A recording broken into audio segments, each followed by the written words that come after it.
Hey, it's Simple Lines Anatomy, and it's Elge. I'm here too. How's it going? Good to see you. This one's on the sacrum. We felt we needed to do something on the sacrum because someone asked us mainly, but also because the sacrum is often thought of as a bone or a structure that works in isolation. And this just can't be true, not the way the human body works in any case. So we wanted to make sure that we could explain it in a way that integrates it to the things that it attaches to. And the reality is that people who teach shorter courses on the sacrum or write small articles on the sacrum and how it moves, often they're coming from a place of knowledge. It's just that they lack the time or assume the student, the reader's experience in the global mechanics of the body that explain why the sacrum is put into the place it is. Because really it is. It's not a product that does its own thing. It is a part of the body and not an individual mover. So we have to consider it from a global perspective. And the people who maybe gloss over this global perspective just assume that the reader knows, and that can be the curse of knowing too much. And that is a bit of a problem. So we wanted to first consider some of the bigger mechanics.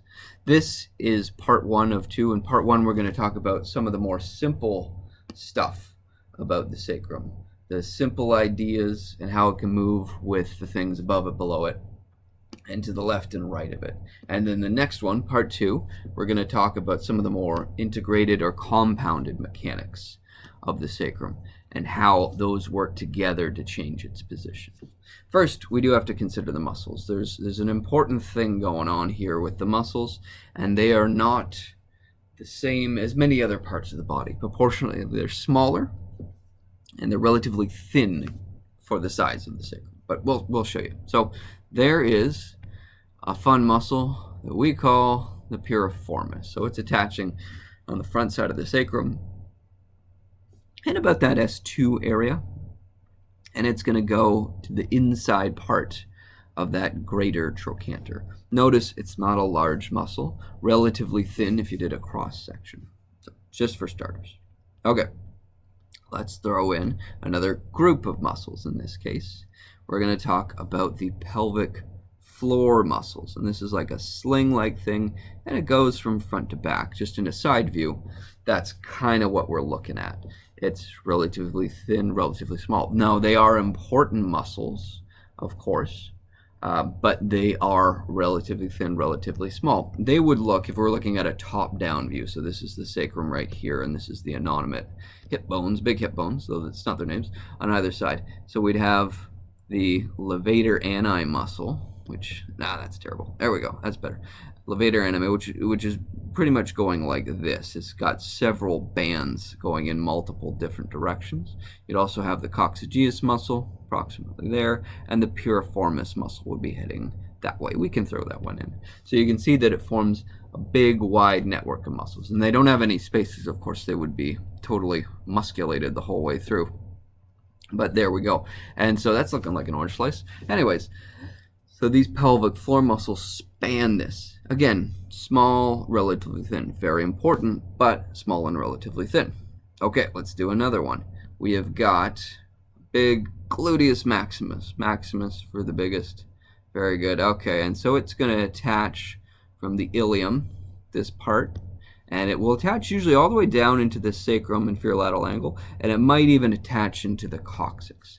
And lots of people it does. So it'll at least be a shared fascia. But the contractile parts are largely on the ilium, so that part right there, the bigger Fando part. And it'll attach into the gluteal tuberosity, a very good name for tuberosity because that attaches the gluteus maximus. Now you'll notice with this one, it's actually a fairly large muscle, but the bulk of the contractile part is in this section, this upper section. Oh, did that wrong. There we go. Hold on. Wait. There we go. It's bulk of the contractile stuff is in this upper section and not so much the lower section that's down here. So you'll notice that again it's a muscle somewhat thinner on the back of the sacrum, and it's not going to have as much power and pull as, say, in other regions. Okay, one more big old set of muscles. So on the back of the spine, we have got erector muscles, whether that's iliocostalis, longissimus, and they have a shared point of attachment that goes as low as the sacrum. But that being said, even though there are many of these muscles, and this picture certainly doesn't do it justice to the breadth of those muscles, but even though there are many of those muscles, largely it's a fascia at this point. It's a non-actively contracting portion of it. And so even though it attaches into here, even though there would be an attachment point in the sacrum, and it would also attach in the ilia, the lumbar area, all the way up in the thorax, that lumbosacral dorsal fascia, it is not a big contractile element pulling on it. There would be some shared pull. These muscles here could create tension and pull on the sacrum in that direction, but it's not an active contractor. Now, why we mention all this, the purpose of explaining this way is just to understand that the sacrum itself will not be pulled or yanked into any harsh position, essentially entirely on its own. If you compare it to a vertebrae, we'll just throw that in there quick. So let's say we have a vertebrae like this. That vertebrae has numerous attachments from above and below, so it could easily have multiple attachments through the transverse, there we go, intertransversi, through the attachment points of the interspinous, and then you're going to have the rotatories, which have multiple bands going like that. And then we could even have, if there's a rib there, levator costarum, which are going kind of that way. But as well, we have those erectors again going right to there, whether it's longissimus or spinalis or semispinalis. There's a ton of stuff going to those vertebrae, and proportionally they're smaller. The muscle bulk is quite thick. Or even the tibia is a great example. You'd have, say, the quadriceps there, vastus, rectus, and then we have, of course, the hamstrings attaching into the tibia. You look at the bulk and size of the muscles compared to the size of the bone, you have to understand those bones are going to be moved much more heavily. The sacrum simply doesn't have that. So we have to find something else to move that sacrum, to put it in position, because it's not entirely muscles. Because those muscles are important, but it's not entirely muscles. So we have to look at some of the bones and ligaments, therefore, in this case. How is the sacrum pushed into place? So the first one we're going to go with, just real simple and easy, is the lumbar spine. It attaches to the sacrum, and it attaches through, first and foremost, get another layer there, through the intervertebral discs, which there are a few, and then through the facet joints, which there are also a few here. We're not going to draw all of them because that would be too complex. But as well, we've got ligaments. Now this is an anterior longitudinal ligament, let's say, and a posterior longitudinal ligament, which would be doing something like that.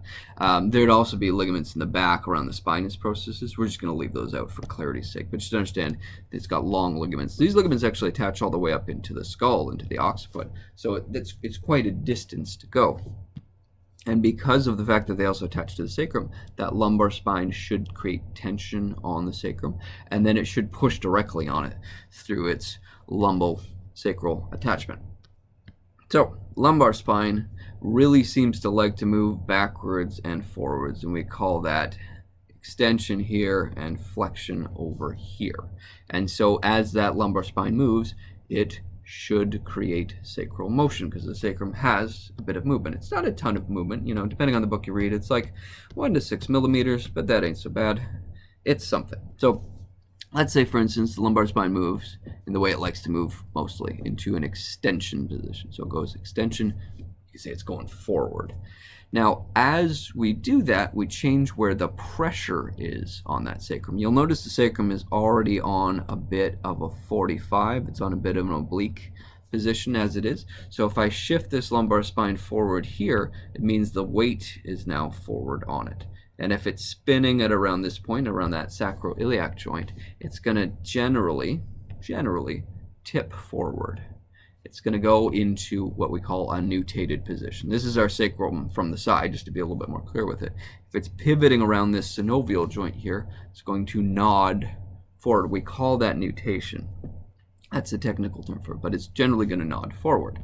Conversely, if we throw on, let me just get one more, get rid of this, don't need that anymore. If we throw in more of a flexion curve, oops, wrong one, there we go, more of a flexion curve where the lumbar spine flattens, the weight will be put more on the back of the sacrum. So it'll be more like this. So generally we could say that the sacrum will go backwards in what we call counter nutation, the opposite of straight nutation.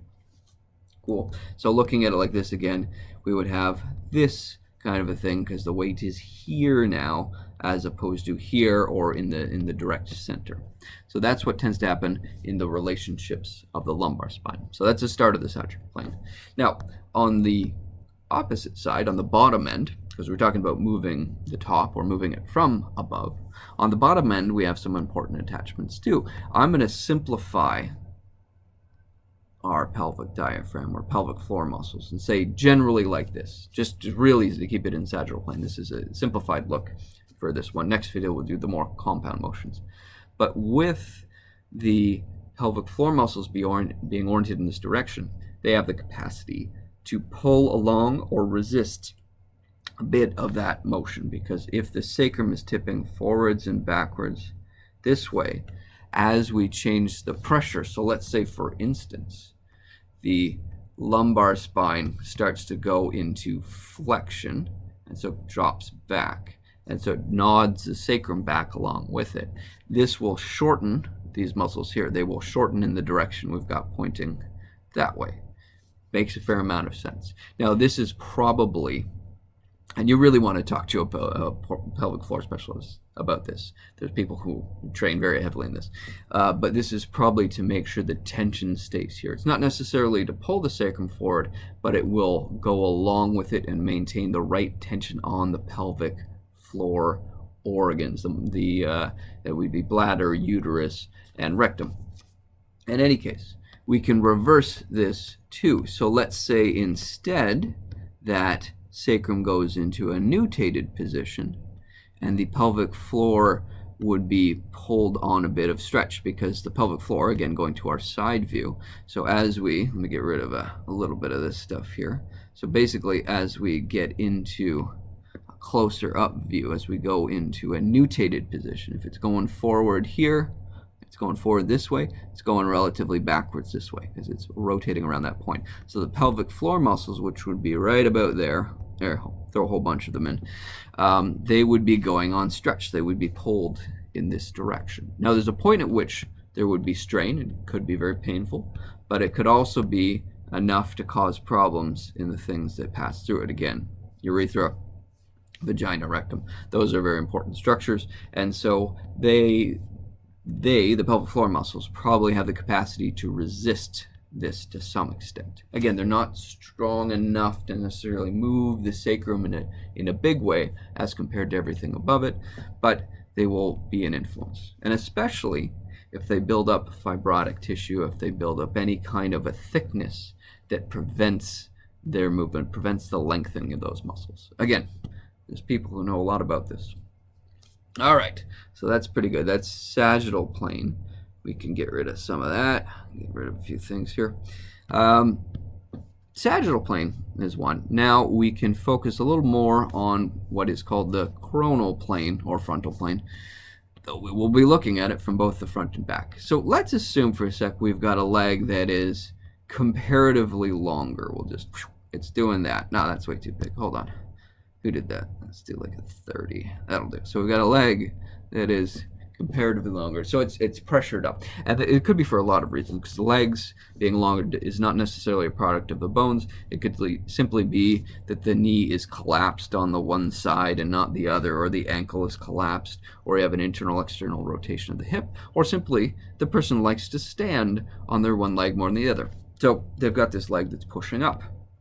So if we looked at it, that force would go in to the hip joint and into the innominate, and it would be a relatively upwards pressure that it's going through.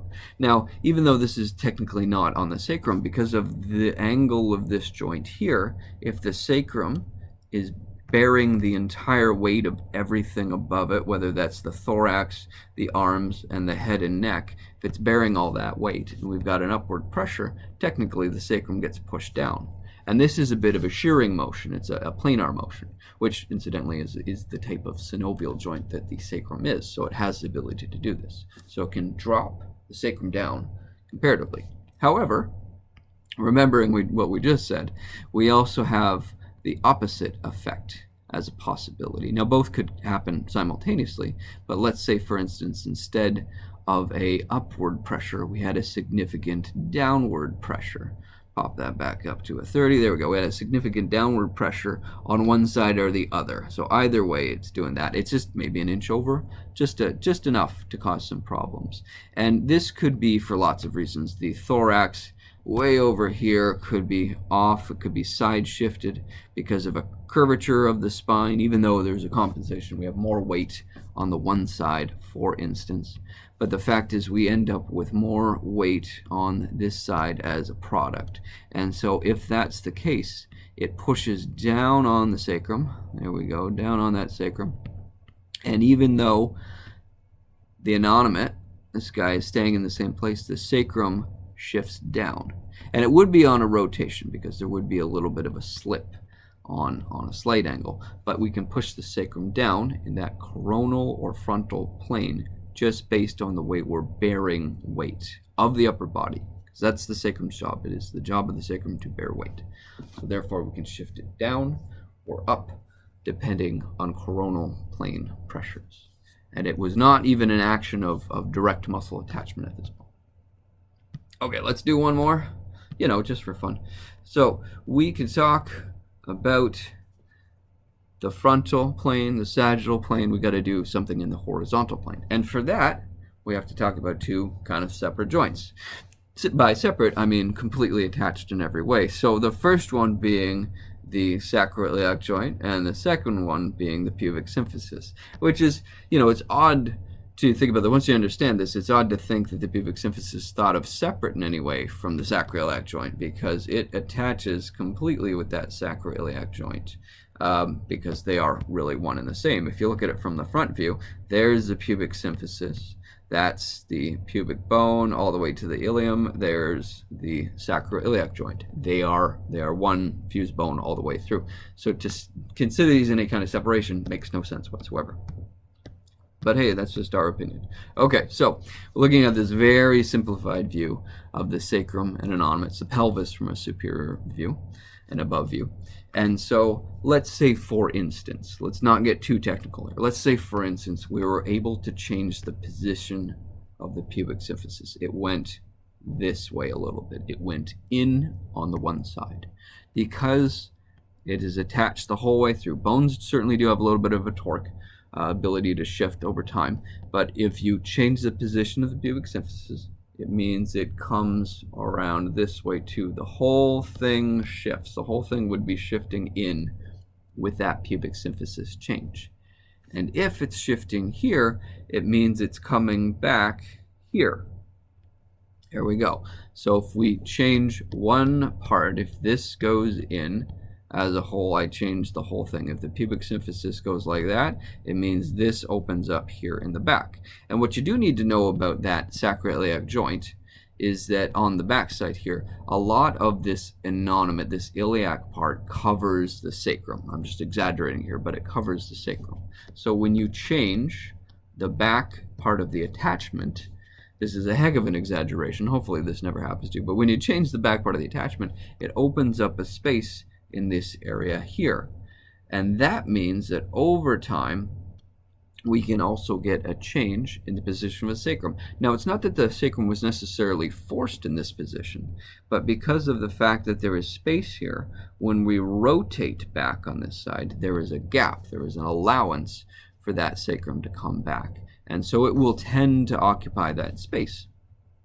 And that's just how it goes. It's not that it was necessarily pulled there, though there are some shared ligaments between, but it means that it has the allowance for that movement now, and it tends to fill in that space.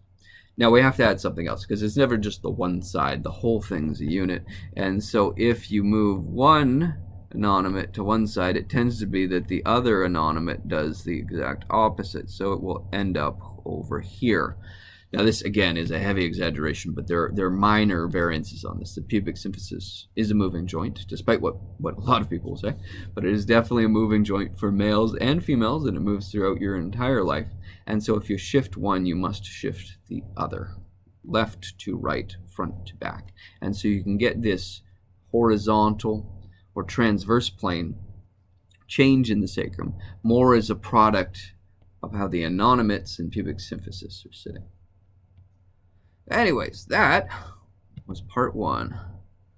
Throw that up there. Look at that. Sacral Conundrum. I didn't come up with that name. That was Clark. He is not invited to lunch. He just wanted to put sacral and sacrum, so when you search it in YouTube, it comes up a lot faster. That's very devious, Clark.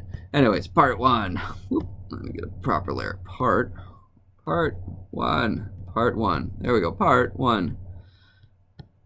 Part 2, we're going to be covering some of the compound motions, some of the more integrated motions, because we covered basic planar stuff. And then we're going to also be talking about direct sacroiliac, sacroanonymat, sacrolumbar attachments through ligaments, and how they can change and hold dysfunctional positions of the sacrum. Well, geez, I hope that made sense. See you soon.